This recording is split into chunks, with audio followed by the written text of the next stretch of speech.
co-teaching, co-learning, co-planning. And when I talk about that, I think that it's important to reflect on my own learning. I need to, when I'm doing learning, listen, observe, and then make connections so that I'm able to help support other people, whether it be adults or students, children's learning. From a teacher perspective, I think that the co-learning that we did in the project with the teachers, from a teacher's perspective, there was a lot of risk-taking because we weren't doing the traditional imparting of knowledge. The students were, we were learning as much as the students were. From an Indigenous perspective, bringing in the community partners for me was real positive. And the reason that is because as an Indigenous educator, I often don't have the opportunity to work with other Indigenous people.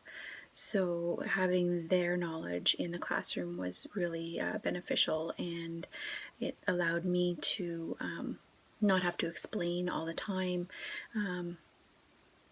just different thoughts or different ways of doing things. The impact that it had on students was very positive. They were able to see themselves in their classrooms, in the curriculum.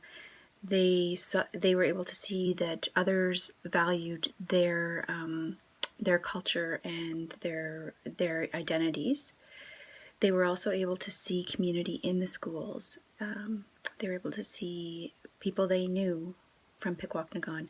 It instilled a pride in them, and some students were very excited when they saw community members come in, and we're happy to work together with them.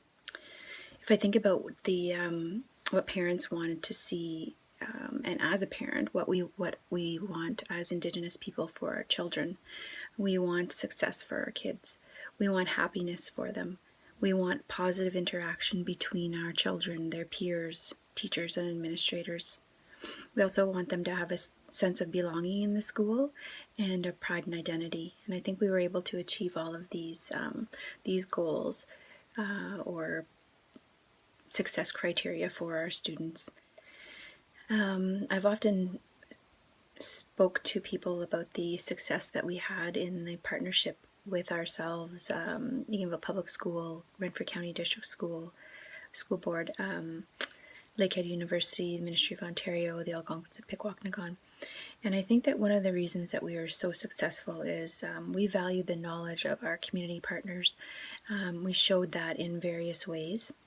We also built relationships of trust, and we did that in a number of different ways, but one of them was the research team that is involved had a genuine curiosity, had a want to support the community, and unlike other research teams, they didn't set up their cameras, get what they needed, and left.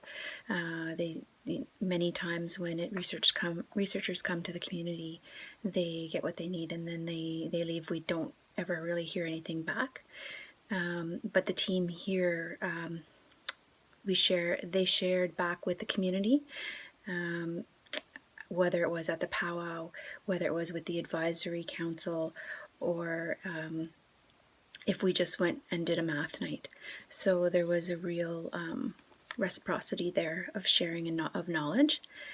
Additionally, I feel that the teachers at Eganville Public School were ready. There was a readiness about them. I'd been working with them for about 10 years, trying to incorporate and infuse Indigenous knowledge into the school, so there was some readiness there.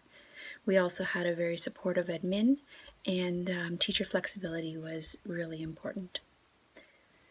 One of the really positive aspects of working at Eganville Public School was that there was a culture of learning that was created, and it wasn't an us versus them. It was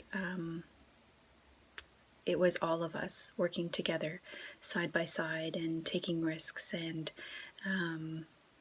finding out different ways of knowing and allowing our students and our community partners to be a part of that and to be proud of who they were.